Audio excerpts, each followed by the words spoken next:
भाजपा प्रदेश अध्यक्ष महेंद्र भट्ट के एक बयान से सियासत तेज हो गई है। जोशीमठ में शुरू हुए भूस्खलन के बाद से सरकार को चेताने के लिए धरना दे रहे जोशीमठ के लोगों को महेंद्र भट्ट ने माओवादी कहते हुए आंदोलन को माओवादियों का आंदोलन बताया है।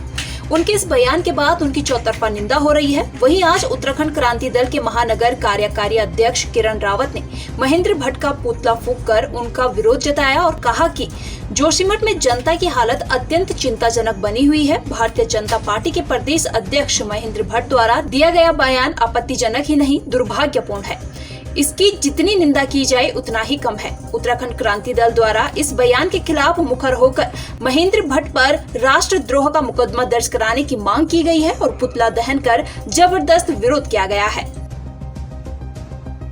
आज जो है हमने भाजपा के हमारे जो उत्तराखंड प्रदेश अध्यक्ष महेंद्र भट्ट जी है उनका हमने पुतला दहन किया है। 2 दिन पहले उन्होंने एक बयान दिया था कि जोशीमठ में जो लोग वहाँ पर एक जन आंदोलन चल रहा है भूधसाव के कारण वहाँ के स्थानीय निवासियों का, उन लोगों को उन्होंने कहा है कि ये सारे लोग जो है माओवादी है और इनको चीन से संरक्षण प्राप्त हो रहा है। इसके विरोध में हमने ये पुतला दहन कार्यक्रम किया है क्योंकि उत्तराखंड क्रांति दल लगातार जोशीमठ जो है जनसंपर्क कर रहा है। वहाँ पर 2 बार हमने वहाँ पर भ्रमण भी कार्यक्रम किया है। वहाँ के स्थानीय निवासियों से बात करके उनकी समस्या सुन के उनके साथ रह के उनको देख के जो वहाँ पर लोग रह रहे हैं उनको देख के जो है हमारा हृदय जो है विचलित हो गया है। और ऐसे लोगों के लिए हमारे भाजपा प्रदेश अध्यक्ष कहते हैं कि वो माओवादी हैं।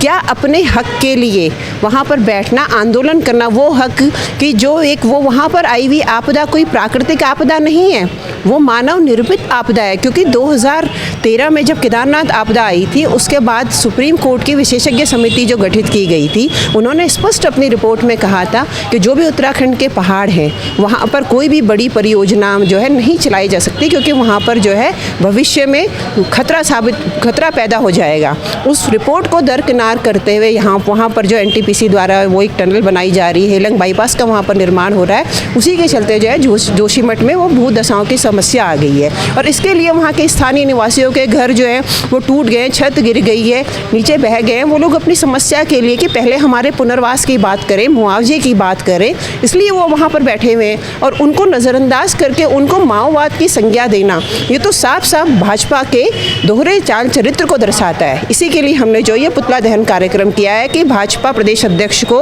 अपने इस बयान के लिए वहाँ के स्थानीय निवासियों से वहाँ जाकर माफ़ी मांगनी होगी। देखिए, एक तो सबसे साफ और स्पष्ट यही है कि भाजपा सरकार हमेशा से उत्तराखंड विरोधी, उत्तराखंड निवासियों के विरोधी रही है। और ये बयान तो साफ और स्पष्ट है कि ये सरकार पहाड़ का इतना विरोध कर रही है। देखिए, हमारे पहाड़ियों को बोल रही है माओवादी हैं, इनको चीन से सहायता मिल रही है। अगर किसी को बाहर से कोई सहायता मिल भी रही होगी तो तुम्हारे आगे हाथ क्यों फैलाएगा? और हाथ फैलाने का क्या मतलब? वो ज़मीन उनकी है, वो जगह उनकी है, वो वहाँ आज से नहीं रह रहे हैं, सैकड़ों वर्षों से रह रहे हैं। उनकी पुश्तें वहाँ निकल गई और वो ज़मीन जो टूटी है, जो भूधसाव चल रहा है, ये सब कारण ये टनल का है और कुछ ये हेलंग में जो इन्होंने परियोजनाएं चलाई हैं उस वजह से ये सब कार्यक्रम करे इन्होंने, तभी तो ये टूट फूट सारी हो गई। और इसका मुआवजा ना दे के सरकार ने राहत का कोई ऐसा कार्यक्रम ना करके और उल्टे सीधे बयान और ये सब बयानबाजी, ये सब अच्छी चीज़ नहीं है। भाजपा सरकार हमेशा से पहाड़ विरोधी गतिविधियों में शामिल रही है और हम इसकी भरसक आलोचना करते हैं। महेंद्र भट्ट जी को अपने पद से तुरंत इस्तीफा दे देना चाहिए। वहीं महानगर महामंत्री संजीव भट्ट ने कहा, उत्तराखंड क्रांति दल मांग करता है कि राज्य और केंद्र सरकार जोशीमठ के विस्थापन और उसको पुनर्वास के लिए जोशीमठ पुनर्वास निदेशालय का गठन करें और निदेशालय का मुख्यालय जोशीमठ स्थापित करें। प्रत्येक जोशीमठ वासी को आवासीय नीति में सम्मिलित करें और आर्थिक नीति तैयार करें। साथ ही उसको लागू करने से पहले जनता से सुझाव एवं मूल निवासियों की सहमति लेकर उसे लागू करें।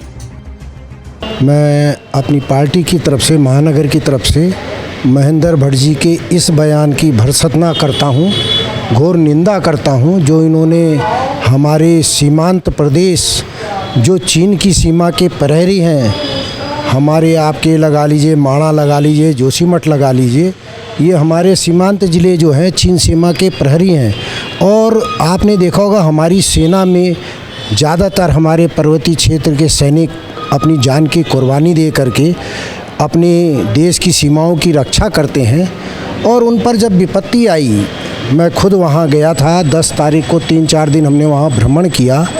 जोशीमठ में, तो वहाँ जो आपदा है ये गुमराह कर रही है सरकार, हमें बहुत बुरी तरह से गुमराह कर रही है। और उनको सहायता केवल अखबारों में आ रहे हैं, सहायता वैसी मिली नहीं। अभी 400 कितने करोड़ रुपए का भी हमने सुना, लेकिन वहाँ धरातल पे ऐसा अभी तक कुछ नहीं है। और उन सब चीज़ों को छुपाने के लिए जब हमारे लोग, वहाँ के स्थानीय लोग संघर्ष कर रहे हैं, जो भी संघर्ष कर रहे हैं वहाँ के स्थानीय लोग हैं, वो धरना प्रदर्शन कर रहे हैं, अपनी मांग के लिए अहिंसात्मक लड़ाई लड़ रहे हैं, लेकिन इन्होंने उसको तोड़ने के लिए, महेंद्र भट्ट जी भी उसी ज़िले से आते हैं, चमोली ज़िले से आते हैं, लेकिन सत्ता के लालच में ये अपनी मातृभूमि के साथ ऐसी गद्दारी करेंगे, हमें इसकी कल्पना भी मात्र भी नहीं था। लेकिन इन्होंने जो चीन से मिले हुए, माओवादियों से मिले हुए ये जो इन्होंने बयान दिया है, इसकी हम घोर निंदा करते हैं।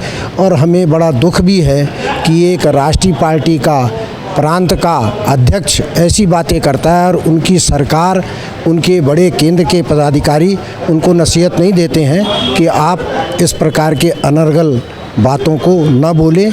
मैं इसके लिए जो है राष्ट्रीय पार्टी भाजपा के राष्ट्रीय अध्यक्ष को ये बताना चाहता हूं कि आप इस तरह की बयानबाजी से अपने नेताओं को रोकें।